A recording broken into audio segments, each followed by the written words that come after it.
How excited are we to have Michael back in the chair?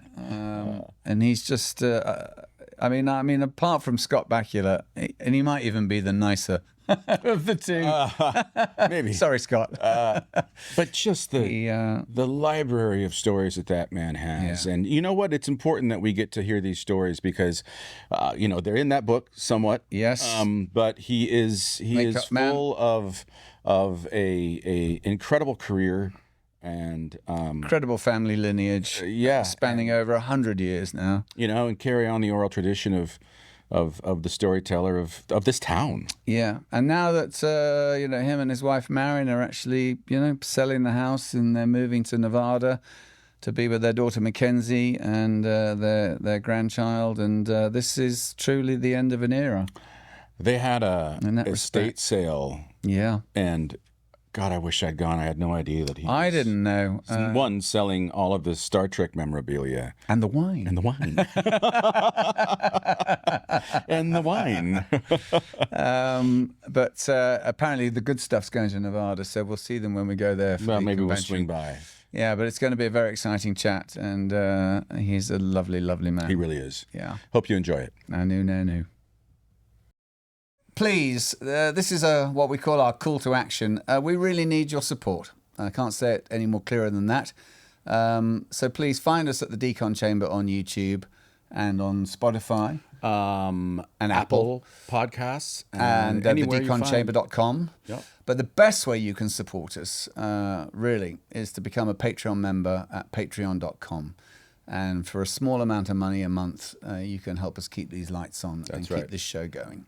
We know you love it, so please step up and help us do that. And join us Sundays at 11 o'clock Pacific time on YouTube for new episodes, and we've got some great ones coming. We sure have. So pay attention. Look at the website. It'll let you know when we are starting, so we can't wait to bring it to you.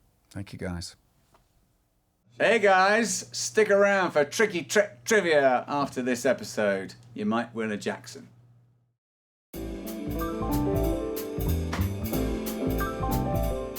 The show has begun. Set your phasers to fun. You're guaranteed for a trip. Step into the decon with Connor and Dom. It's the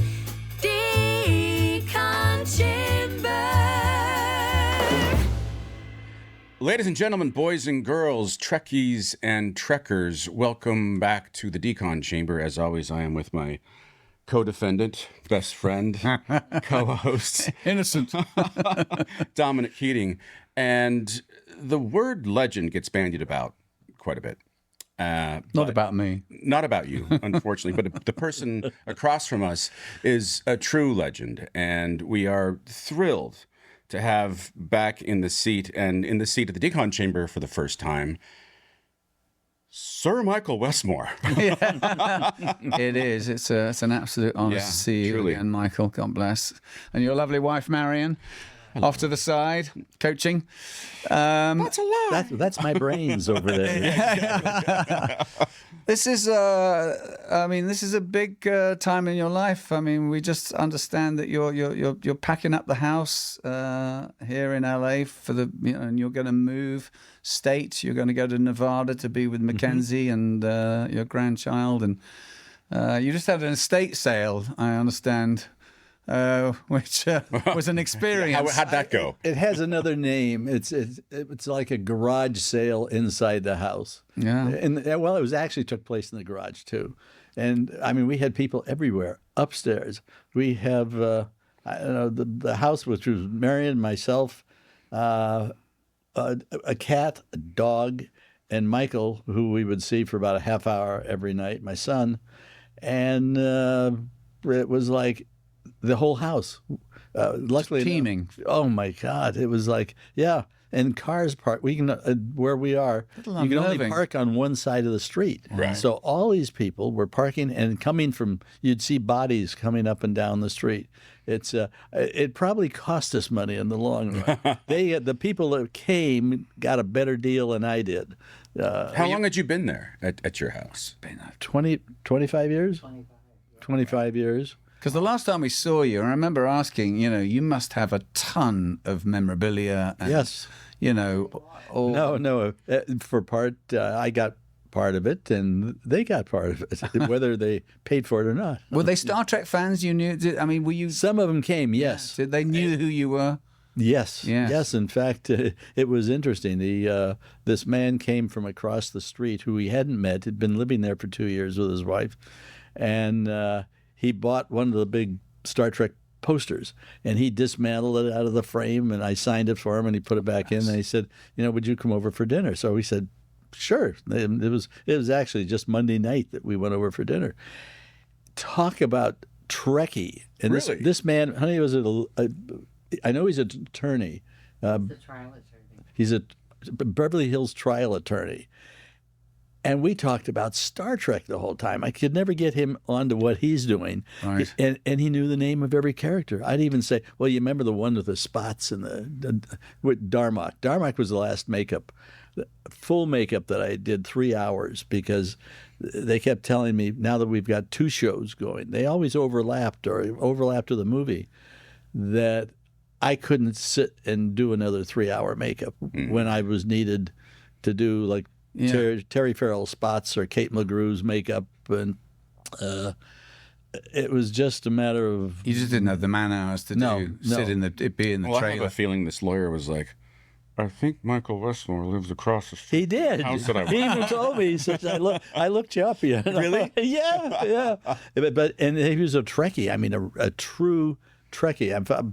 I hope he comes to Vegas next year to Had he been to conventions? Did you ask him? No, but with a little bit of urging, I think he would leave his wife at home because she wasn't interested. Yeah, in he would leave his wife in general. Yeah, but he knew everything of the 18 years. It's like he wasn't interested in Beyond Us, but Beyond Enterprise. It's like he knew everybody's name, every alien on all 4 of the shows. Yeah. He's Absolutely win amazing. trivia. And I could just kind of like sit there and listen while he told me what I knew. Was dinner any good? Oh my God! Was it good? Greek? Yeah. Ah, nice, very nice. Were there other filmophiles that came by that knew your other work? Yeah. And some of the makeup artists we had over the years. Oh, really? Yeah, Ron Pipes, Debbie Zoller. Ronnie Pipes. Yes, and they came by and it was just chit chatted. Because I which I hated to do, but I sold my whole wine collection, which I have been collecting. We were meant for- to go round and partake of that. Did you sell it all? Because it wouldn't transfer to Nevada and keep well. And I have diabetes now. Marion does too. So it's although after I really sold it all, somebody said, well, with diabetes, red wine's fine. It's white wine you shouldn't drink because there's too much sugar in it. Well, I did get took 3 bottles of Isosceles, which is a winery up the coast, which is, it's like a Bordeaux from France. It's lovely. fantastic. Wow. But that's all out of what they were really interested in. It was about 250 of the bottles, but I had like 700. What's the matter with us? I don't know. We should have taken up. And were you keeping these in proper conditions, not in the cellar? Obviously. No, I have a hat. No, it's still sitting there. It holds 750 bottles. Good Lord. Yeah. We were just away in Chicago, and who should we bump into but Kathy Coleman and Wesley Ure from the Land of the Lost. They're ready to come and be interviewed because the 2 of them. Well, they send their love, and they really wanted to, because I said we're going to see Michael next week, and they were very impassioned to say hello. Tell us about your time on Land of the Lost. That was an early job, wasn't it? Before? Yes, it was. Yeah. Let's see. That was a Sid and Marty Croft. I worked. Our kids went to school together. Sid and ours, and it was like I'm going to say maybe a hokey show for its time. Everything was blue screen. Wait a minute. You loved it? I can't tell you how I looked forward to the dinosaurs. Oh, they have them at the Electro stand. Woman and Dinah Girl. I mean, the whole 9 yards. I loved every second of it. Well, actually, I did too, and I hated to leave, but we got a movie, and I moved on. I was with him a couple of years, but Marty asked me. Asked him. I said, what are you doing? I said, what are you doing? He said, well, we're gonna do a new little show. I said, and I wasn't working then. I said, well, I'm interested. So that was the beginning, because I had to put together the slee stack suits. They were wetsuits that had zippers up and down the back, and I had another little thing that covered it up with the tail. Somebody had designed the characters earlier, which were approved, so all I had to do was manufacture them. These people, the slee stacks, were high school basketball players, because they wanted people that were Big, tall, guys. Right. And it's like there seemed to be people from, I can say, USC that wanted all of them to come to USC. And I can say that because Marion went to USC. Yeah. But it was, they were zipped into these things. And the first day we worked, of course, it had the full head and the full body.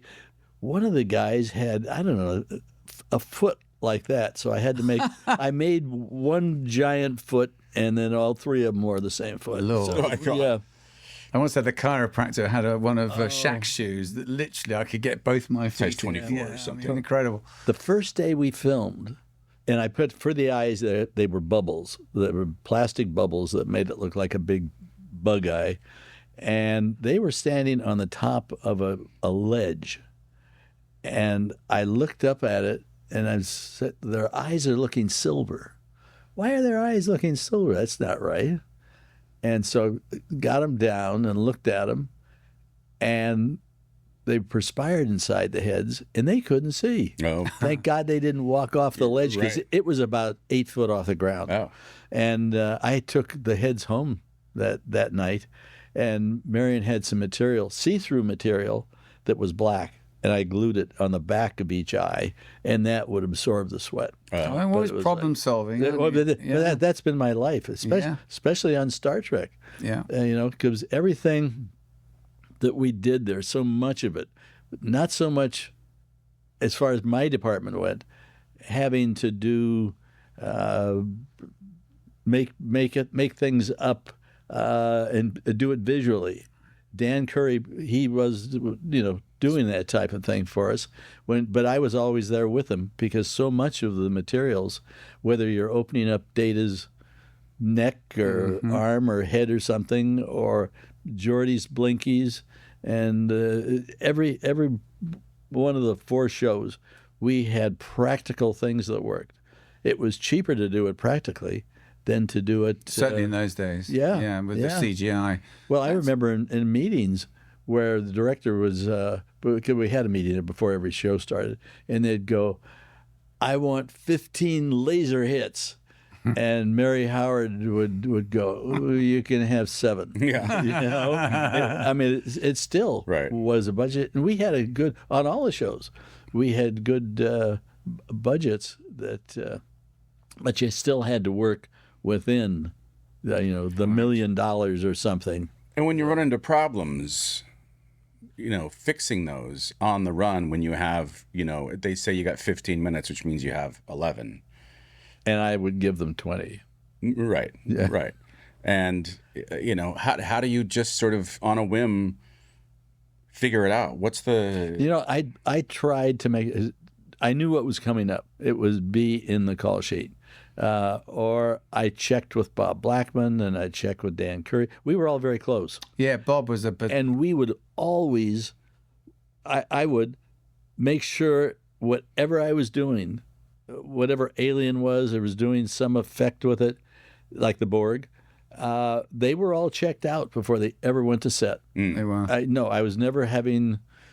somebody scream at me for not having Always screen tested first. Yes. Yes. No, not screen tested, but at least practically tested. Right. I wasn't so much worried about screen testing as far as the color goes, or whether the glue's going to hold or something like that. Right. But if it had to do something, I never went to the set. But that's part of my career going back to Rocky and all the rest of them that would work out the pictures. Stallone and I would sit on.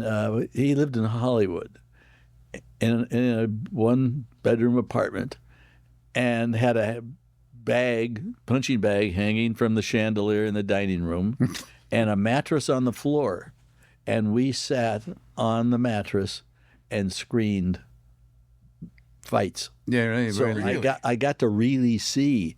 So one In Super 8 or in Super 8 or on video? Super 8. No Oh no, that's going back. Oh, my This God. is going back.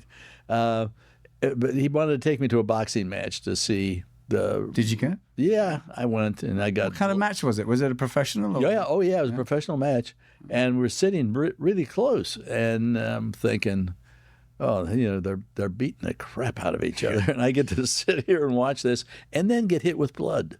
So it's like, once was enough to feel the reality. I think so. I think so. Yeah. Going back to Sid and Marty Krofft, that studio that you worked at, was that the one that burned down during Sigmund? And Not the only Sea did it Monster? burn down, I mean, it went to they thought I was dead. Yeah. Because I took off. They had changed from the year before. They had rearranged the set where you used to be able to walk out that way and you'd be outside. Well, now you ran into a wall, so you had to. But I happened right, to they know where changed it it, was. yes. Yeah, everything was. So all the changed around. exits were different. Yep. And no one knew their way around. We were all standing on the set, we're just starting to film for the day, and just a little light. Somebody shoved it up. It was a cave that was styrofoam and painted Sprayed with something, wasn't it? lacquer. And so a fire burned out, and we're all standing there thinking, Is it part of this? yeah, I don't remember a fire, and this is all. And the cave took fire, and the flame hit the batten on the wall, the cotton batten, and then the flame shot up the top of the wall, and finally the director was in a booth, and he says, "Get the hell out." I don't think he said hell. I think he used the F word. And everybody started running. But where I was standing, I ran this way, and the rest of the people ran the other way. And then at the end of the day, nobody knew where I was. And they thought, in fact, with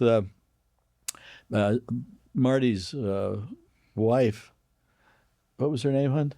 Don't remember. Oh, that she called the house and said to Marion, "Hi, how are you? What's going on? And everything. Nothing about the fire." And then Marion said to her, "Mike called me. He's okay." Krista, and Krista she broke down crying. Oh, but I was with Rip Taylor. This was a thing with Rip. It just came in from his airplane. And he was everything's kind of stored away. And all of a sudden this fire starts going, and he's in an outfit carrying a thing on his waist called the Shellophone. And he was, imagine this, a green wig. yeah. I painted his mustache green. He had green tights on with pink pantaloons, and he was wearing pink swim fins. Did he drive home? He had to run out like that. His clothes were all burned up in the fire. And he said when he got to the hotel, he was in Hollywood, and he said, No one batted an the eye. guy at the desk looked at him and goes, "Are you coming in or going out?" And we laughed about that. But That's very funny. And another thing was we were standing together on the curb watching the smoke take up the studio. And Was it right there on Sunset? Was yes, it? Yeah. The Formosa was a little restaurant across the street. Oh, yeah. But there was a little lady that was standing there, that was about 5 foot tall and had these giant grocery bags. And she kind of looks up at Rip and she goes, "Are you making a movie?" I mean, the comments that came out afterwards. Yeah, spinning this wheel. Yeah, yeah. Chick-fil-A. Marty's little things that he did over the years, puffing stuff, and He just passed away, didn't he? And we were going to have lunch. I have become very good friends with Sid. He literally a circus performer for years, and he was doing a podcast, and I did his podcast, and I was more fascinated in the circus, but he was more than willing just to keep talking about the circus. He was the Willindas, the trapeze people. He was Oh yeah, he was famous. Well, he was the two of the young daughter and him were the same age, and he was considered a freak. So he did not eat in the circus. In the circus, Yeah. Because he Got to had be pretty freaky. he had one of those big panels hanging right next to the entrance, and everybody kind of weren't really into thinking that this kid should have that when you've got Lizard Man and the Fat Lady and Tallest Man in the World, and so he didn't last. He got bored with it. And He wasn't freaky enough. no, No. he was like the youngest puppeteer in the world, and that's how they got started. And Marty was the money man Right. when the production started. So I know our producer, Dave Zappone, 455 Films, has been in your life extensively this last year. They're making a documentary about you. Yes. How's that experience been for you? Well, when they started out and they introduced we did one or two people where they were interviewed, and then Dave got the idea that what if Mike interviews them, and that's what we started. So I've been doing that now, and I tell you each one of them has turned out to be a movie. Jonathan's, when I had Jonathan, and it's all been done at my house. We use my house as a studio. Jonathan, I never stopped laughing. He's so Frakes. funny. But that Frakes, that's him though. He's a funny It man. is, yeah. But with Armin Shimmerman, Quark, and Terry Farrell came on. Terry actually drove in from New Mexico. She did. She's a mensch. No, it was. It's like we wish we could have done everybody, you know. Right. But in talking, like with Armand, we got into conversations of. I mean, he's a great Shakespearean actor, and we got into the feelings and what he's learned over the years. So things came out that I never, would imagine to ever ask him. But with just that little opening, we'd talk for 2 hours. I don't know how they can use all the film. Each one would be something unto itself, because it's something. In fact, several times I would say, "Oh, isn't that enough?" No, keep going. What a wonderful thing to do, though, to be able to turn flip it on its head, and then you be the interviewer. Yes. It must have been sort of an extraordinary experience to be able to hear from the people that you worked on and with. Yes. And what their experiences was talking to you about it. Yeah. Yeah. Yeah. I know when you got to our show, this was the first time that you were asked to present, sketches from Rick Berman. I know you've done, you've done 3 shows, and it had all been, fair sailing. What was the idea? Was Rick just? I remember his wife saying to me once, "Well, Rick, there's no control, like total control." Yeah. At a rap party, and you were asked to present. That was sketches. kind of his philosophy. Yeah. Was to know everything that's going on, because I would, to begin with, in the other shows, I would. There was no time for sketching. I would come up with the actor, and if it was something small, we didn't even have the actor in time. We'd have to make an appliance on somebody else, and But when it finally got down to Enterprise, that he wanted 10 sketches. And this is particularly for John Billingsley's makeup. wasn't Well, it? that was one of them. For Phlox. Yeah. And that took me forever to come up with something. It's like I drew. They told me that I better come up with something fast, I spent Was it a weekend when Marion locked you in the locked cupboard? me in, yeah. And then when it's all over with, they picked like number 4. All right. And I even they told me to go out and hire more sketch artists. So I did. Do you sketch? I mean, can I did, you draw? yeah. You Yeah. can draw. Yeah. But just to be able to have more to show them, they didn't like any of the designs because they didn't understand really what was going on. I was doing my own time with figuring out what I really wanted. And with John, it was like number 2 or 3 going back. It was the same thing with Raging Bull.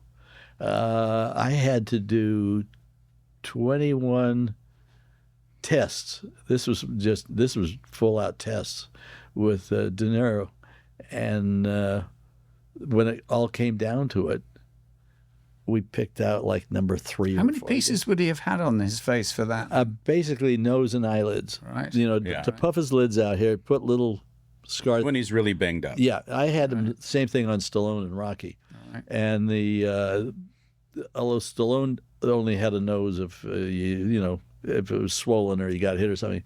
With Robert, I actually had to go to New York and get a cast of DeMotta's nose. He wouldn't let me do any more. LaMotta. LaMotta would only let me do that, and kidding. and I even had to, whine to have him sit down just to get that. And Marty sort of sanctioned that meet, and LaMotta had said, "Yeah, okay, I'll do it." I mean, you must have done. What was it like to figure out in Rocky 2 when Stallone's doing those commercials? It was like, yeah, you got to smell like a jungle. And he's got the terrible makeup on. Oh, yeah. I mean, you're challenged to make terrible makeup, that's terrible right. prosthetics, and he looks like a mess. Yep. Yeah. We should talk about the lineage, your uncles a bit, and your grandmother had 18 children. Yes. And 6 survived. Is that And correct? well, actually 6 males and 1 6 female. males and 1 female. That's correct. Yeah. And all those brothers, your father being one, Monty, all became just the heads of studios. Which I still have never understood that. How that It's happened. incredible. That you have every living male became a department head of a studio. It's phenomenal. And had the talent to be able to. My Uncle Frank, which was the youngest one of the brothers, he was now.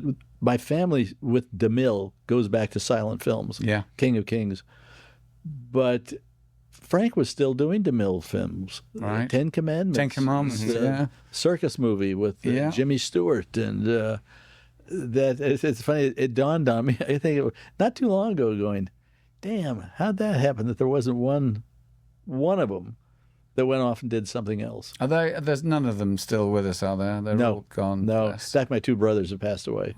So, Yeah. yes. Well, you look at any movie on Turner Classic Movies, and Yeah, you wait for the there's a makeup to show Westmore. up, and it's a Westmore. Well, every one of them ran a studio. Yeah. And in the very beginning, they really didn't give credit. That person was in charge of the movie, and there's so much now. You go to the movies, and if it's a big movie or something like that, the credits go on. Yeah, and yeah. on and on. It's so long, the people get up and leave. Oh, you get And they're still- drivers. You get, who make the Yes. sandwiches for the drivers. Yes. Yep. Yeah. Yeah.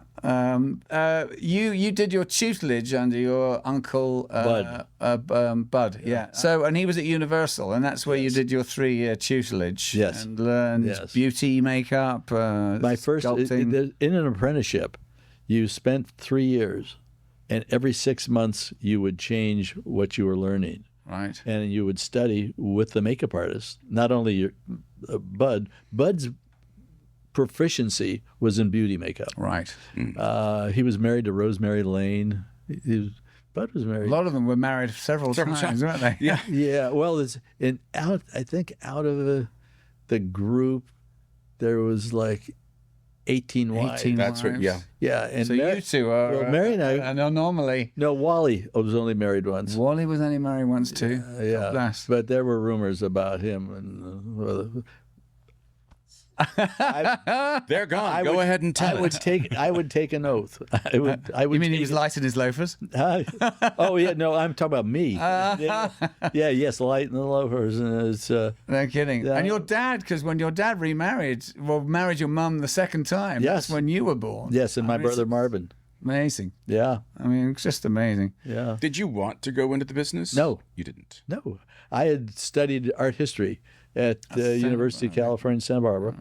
Lived in the fraternity house, and the phone rang, and it was my Uncle Bud when I was a junior. And he said, I have an opening as an apprenticeship at the studio. Would you like to take it? Or it's almost a demand. And I said, no. I said, nobody in the family's ever graduated from college. I want to graduate. I want to get a diploma. Then he comes back and says, well, if I keep it open for a year, will you come and take it then? And I thought about it, and I decided, well, if I don't like it, I can quit.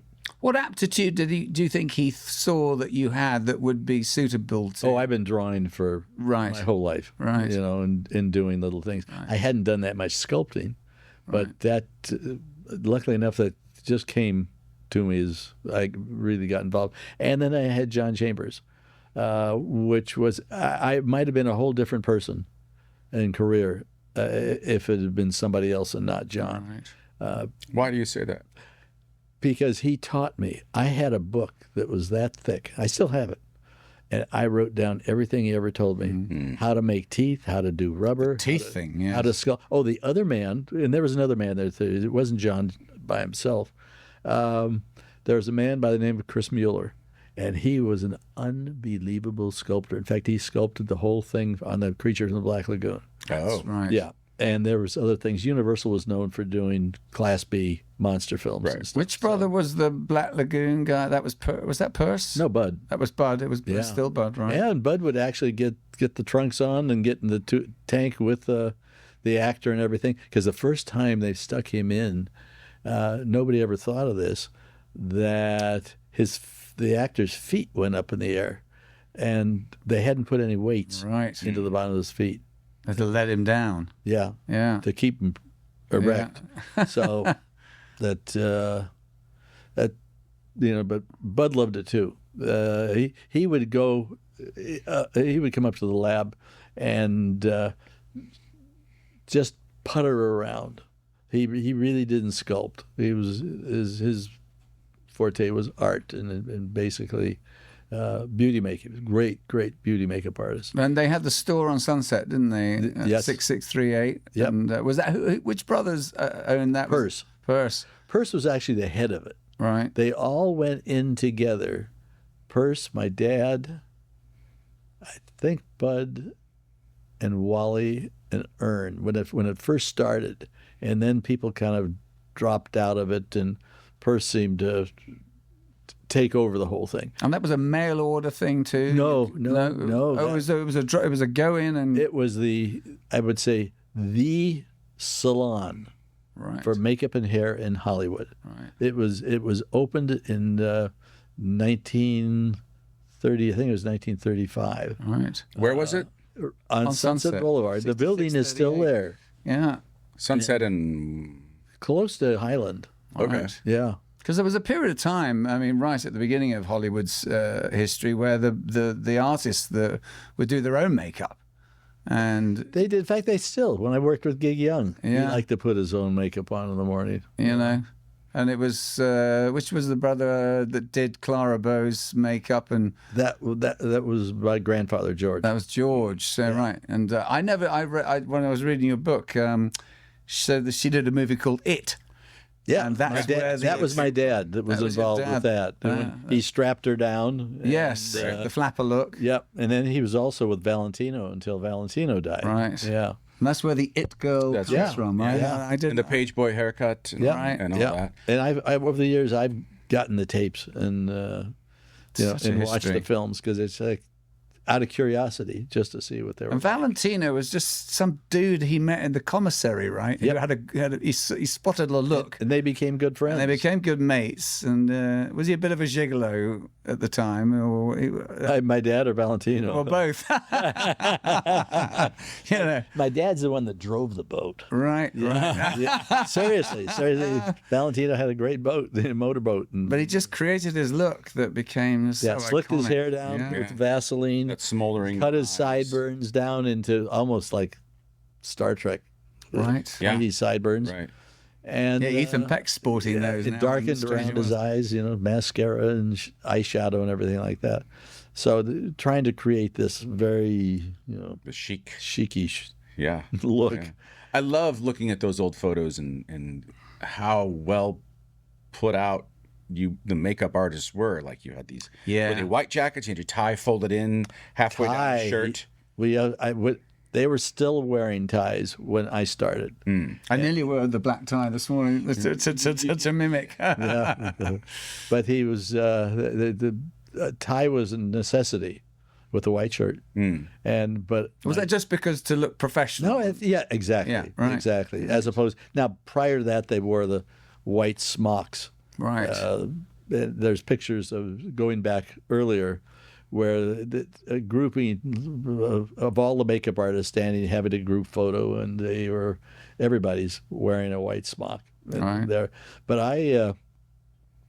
I was going to work in the lab, and to put on a tie and take off a tie, it was a pain. Right. So I asked my uncle if I could wear an ascot instead, and he said okay. So that's easy because then you just tie the knot Right. and Chuck it take in, it off. right? Yeah. Right. So I was the only one I know of that ever wore an ascot, just because I was in plaster and rubber and everything When did that change? in the 60s. Yeah. Yeah. Is there a single product that was the game changer Right. for you in terms of, the evolution of makeup and prosthetics? Was there a particular... No, there was that time when John came in. John, as far as the lab went, he brought new materials in. He made a thing called scarum, which was it was a plastic that the dentists use for the mouth, and Right. Is this what we use today when you get your mouth molded to get a Yeah. crown? Right. yeah. Right. And John found that by putting all the scraps in a jug with acetone, it would melt it down, and you could then.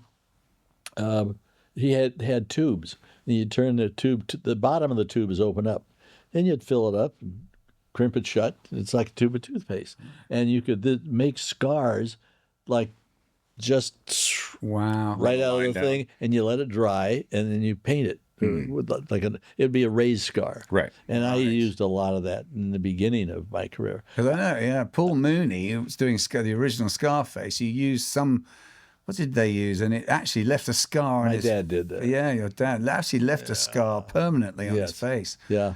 Yeah, no kidding. And one of the reasons is because he worked every day. Right. So every day it'd have a new one put on, and so it would burn a little bit, over time. And then whatever they were going to use on Liz Taylor, she did a runner because she'd heard, what was the solvent you used to take the makeup off that was so ravid?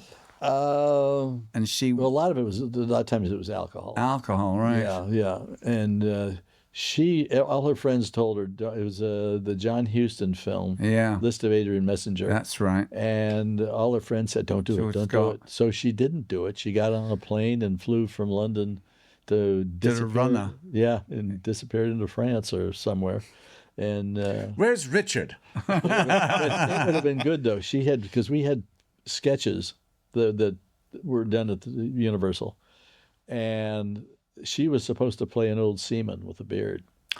What was that? I mean, what casting was that about? I don't know. I mean, it was... Well, they were disguises. Right. Tony Curtis and Robert Mitchum.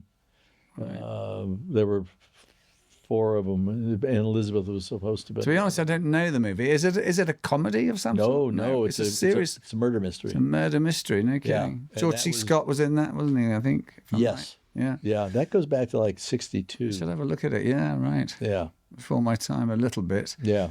But no, it's an interesting movie, and then, of course, Kirk Douglas was the star of the show, Right. and Merlin, that was his name, was Douglas's stand-in and stuntman and everything, and he actually played half the film.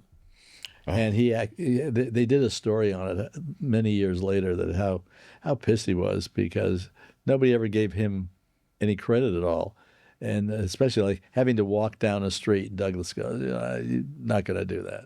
So makeup, So when you finish with Bud and your apprenticeship, Yeah. how do you branch out? When do you go off on your own and become your own, bona fide? well, the first makeup thing artist? was to go to the Crofts.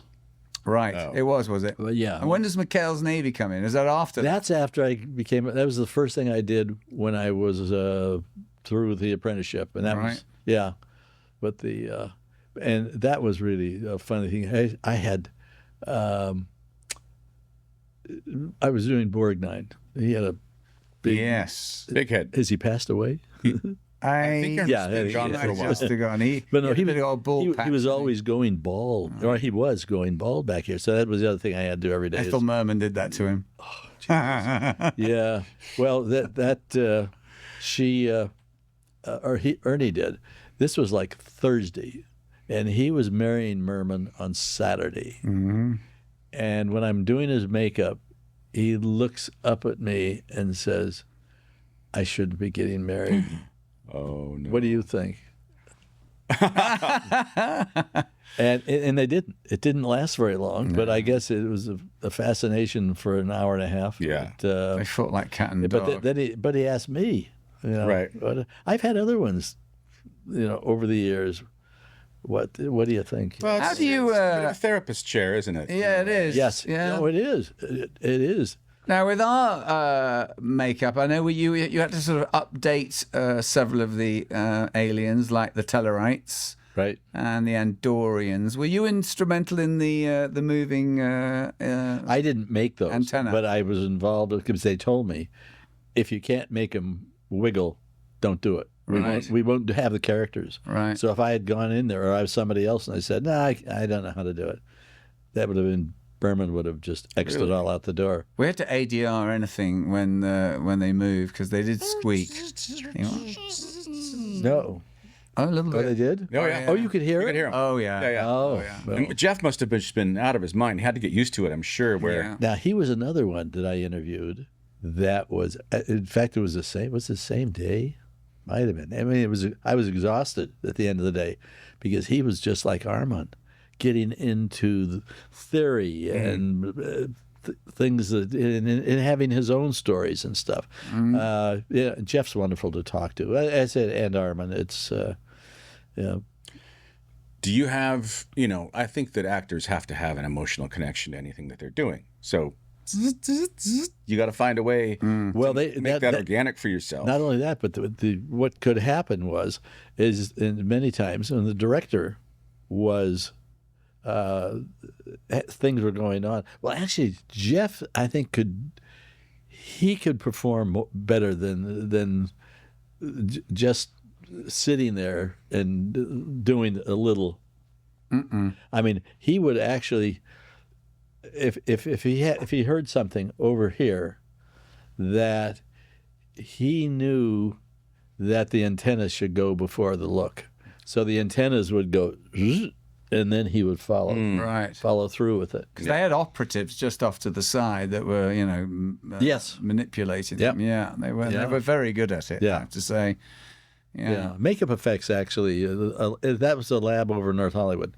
That they were Paul, who was running it. He in mechanics was his specialty. So he basically made a Skull cap. skull cap that those were mounted to, and then this went down, and then we made the little rubber things that we could slip onto them and everything. But it was to me it was one of the best things because once you got it made up, you didn't have to worry about it. Right. They could turn the machine on and do whatever they wanted with it. Do you bemoan the fact that in the modern era now that so much of this is done with CGI rather than practical stuff? But it's interesting about that is that when you talk about the CGI and Planet of the Apes, it seems that people really enjoyed the human beings playing the part, as opposed to some ape being able to open his mouth like that. Right. But it's not a real ape, and it's not a person in a suit or something.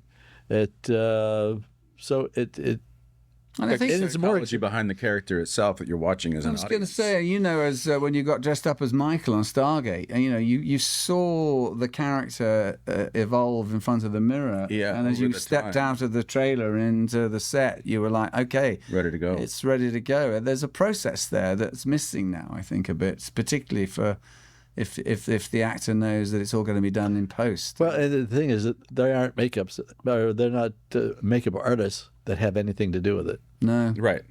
Right. It's also like, you have to, when you have a character who's, say, for instance, Michael, who had a lot of prosthetics and teeth and eyes, you got to act to the level of your makeup, or you're not going to succeed. Exactly. If you don't do that, you're it's not just gonna a human work. being. You're just a human being in makeup. Yeah, and if you don't know what that ultimately that's going to look like on the finished screen, you can get that wrong. Yeah, it was interesting. We're doing Eleanor and Franklin, and yes. Jane Alexander she would listen when I'm making her up in the morning. She would listen to Eleanor give a speech, and she would Stallone did that too.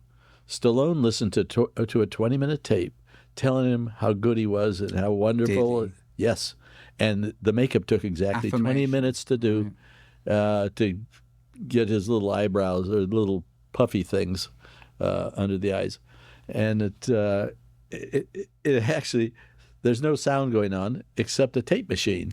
Yeah. And it was great for me because I wasn't carrying on a conversation with him, and he wasn't carrying on a conversation with me. Yeah, when that's over with, we walk away. Was it a self-recording of him telling himself? No. It was a well-known guru that self-tape. makes a self-tape for that. But it was very fashionable in the 80s too. Yes, and Jane was when she would get made up and it was finished, she became Eleanor, and I made the teeth for her and everything. But lunchtime would come around, and she would change out of her period clothes and take the teeth out and walk to the commissary. And here's this, all day long she's been playing this person like this, and then all of a sudden you see her, Jane's back, walking off to the commissary.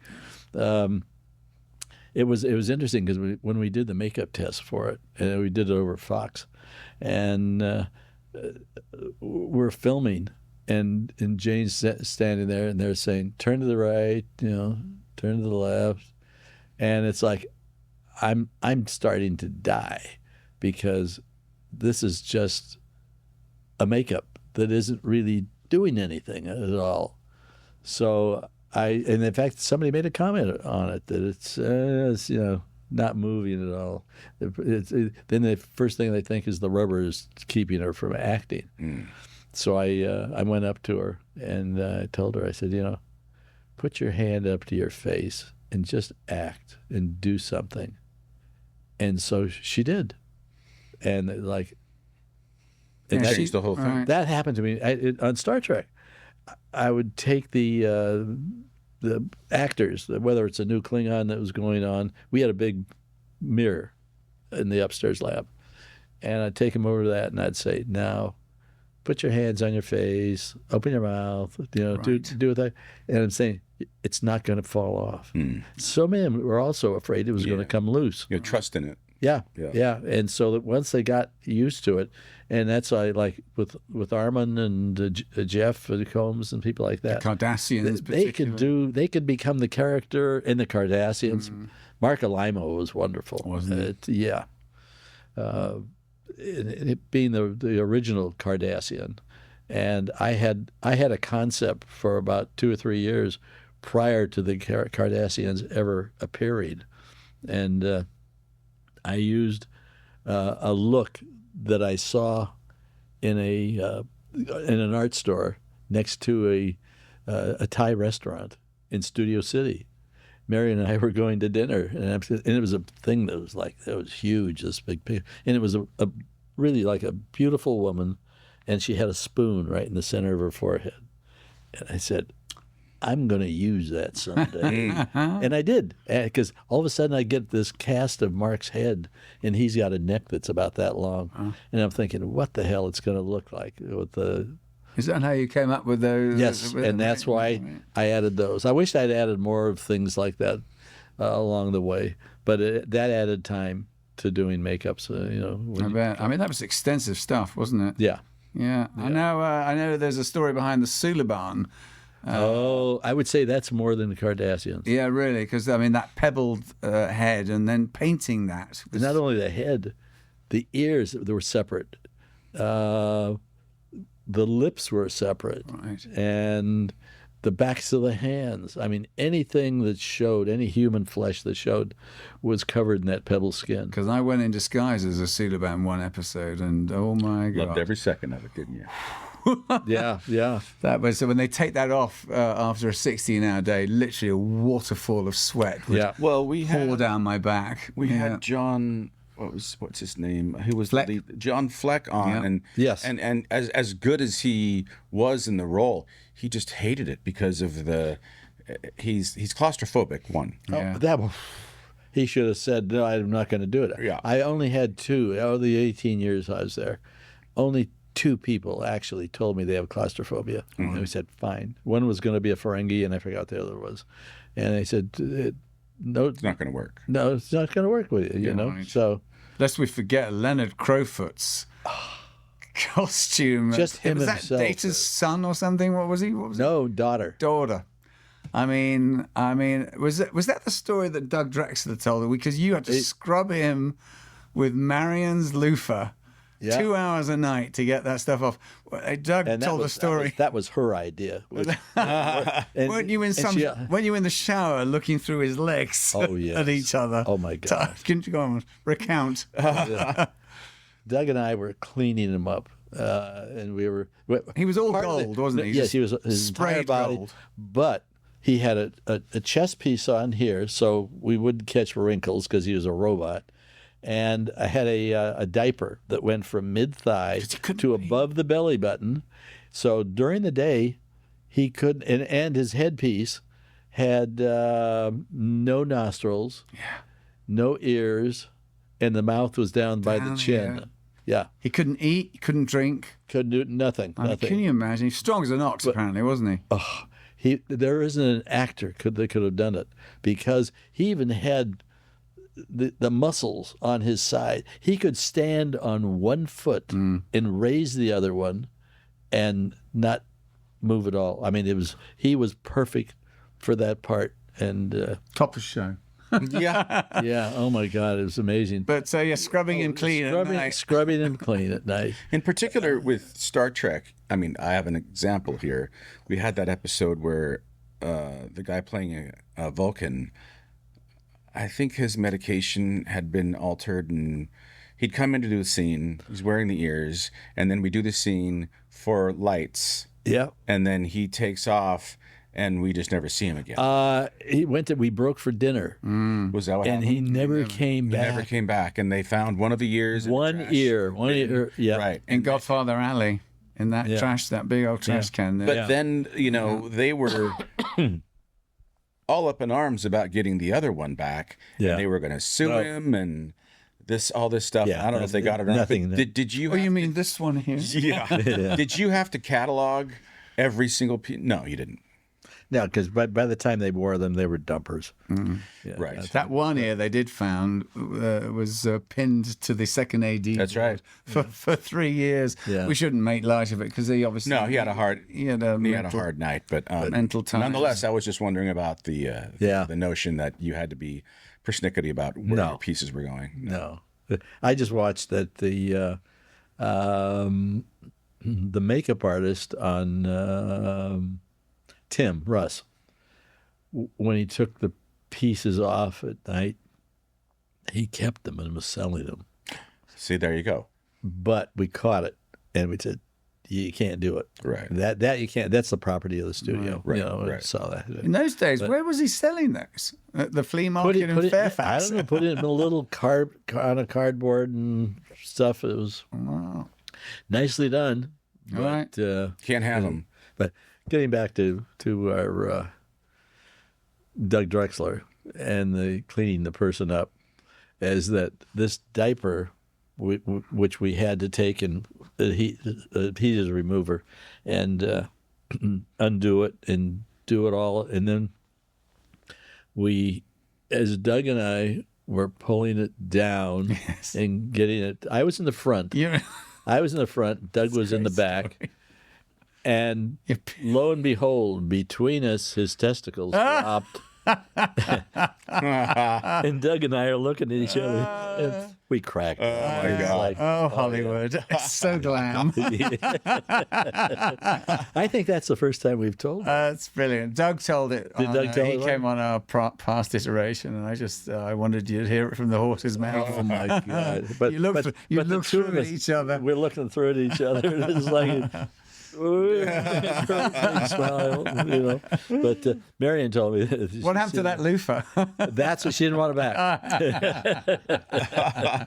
back. She told me that. And I don't want it back. So That loofah, honestly, we could sell that and send it to the Smithsonian. yeah. Oh God, Michael. there's so much of that. It's just, I tried to put it in my book as much as I could. It's a great read. For those of you who have not come across Makeup Man, it really is. It's an essential read. The thing is, what I liked So it much was, Hollywood. I read George Hamilton's book before I started putting mine together. I read a lot of bios. I read some that were really dry, that were just okay. It's their life story, maybe some people I knew, but George Hamilton's book. It was hilarious. Wasn't it? Oh God! I went to bed at night, and I'd start laughing, and Marion would say, "What are you reading?" It was like, because George's a character. He I've clearly known, is, isn't he? I've known him for a long time because he was also very close with Elizabeth Taylor. So which brother lived across the road from Wally. us? It was Wally, wasn't it? Yeah. That's Yeah. right. And then you ended up doing her eyebrows a bit, didn't you? Yeah.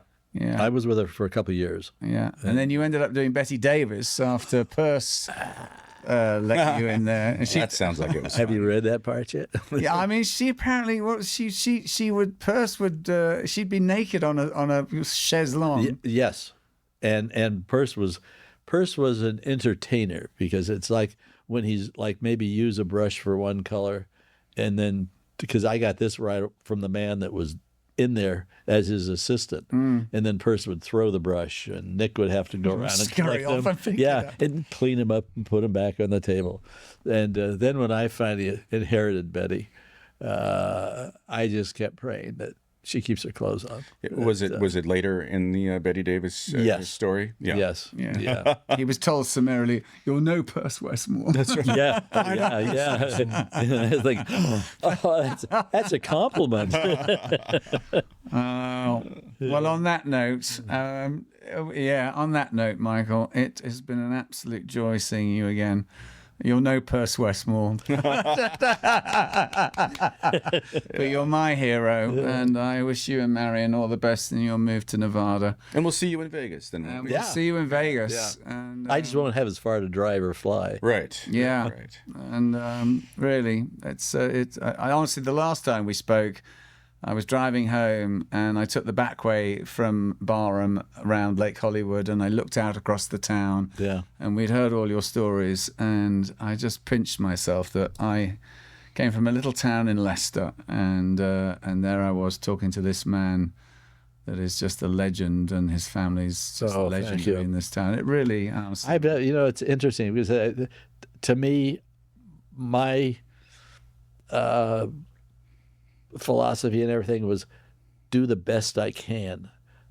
I can't. That's why literally every alien that ever went to the set, I looked at ahead of time. I didn't want Mary Howard calling me down there chewing my butt. she's frightening. Yeah. And The other side of Mary. yeah, She could be an absolute joy and a heart of gold, but when frightening. yeah. It's just doing the work, not so much the pay, but the doing the work and doing the best I can. Yes. And if it needed to be redone, we redid it to like with Odo. We redid that face I don't know how many times before it wound up with that particular one. And having a visual legacy of your work we're lucky to have it. Yeah. Yeah. I think we all share that ethos. Anyone that comes into the business, you don't go in it for the money. Or if you're going in it for the money and the fame, The new people you're going to are. be disappointed. Yeah. But that's what you find with the new people that are coming in. They'll go to film school and say, I directed a 5-minute film. and now I want to be Scorsese. Yeah. And you get all that, and you're going, oh my God! It's Yeah. like, and so to me, I'm disappointed in a lot of the films that they're turning out. I'll turn them off halfway through or something. I recommend you look at Penguin. I want to. have you- That would be up for Oscar time. The makeup is just extraordinary. His performance is electrifying. Yeah. It's Oh, really? Oh my God. Well, see, that's it. He brings it to life. Colin Farrell, Farrell is absolutely. fantastic, and I think you'll enjoy it a lot. Yeah.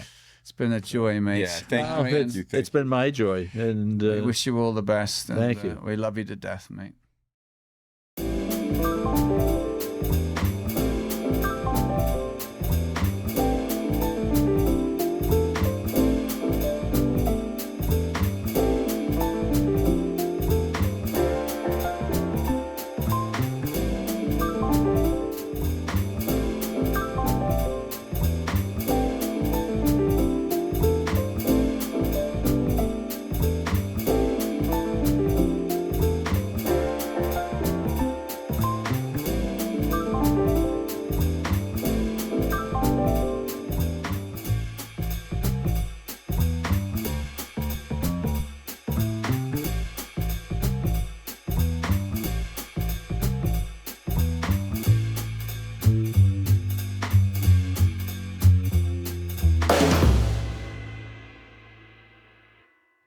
Okie doke.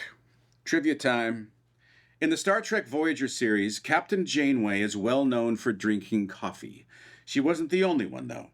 Who had a 2-pot limit per day of a type of coffee called Landris Blend?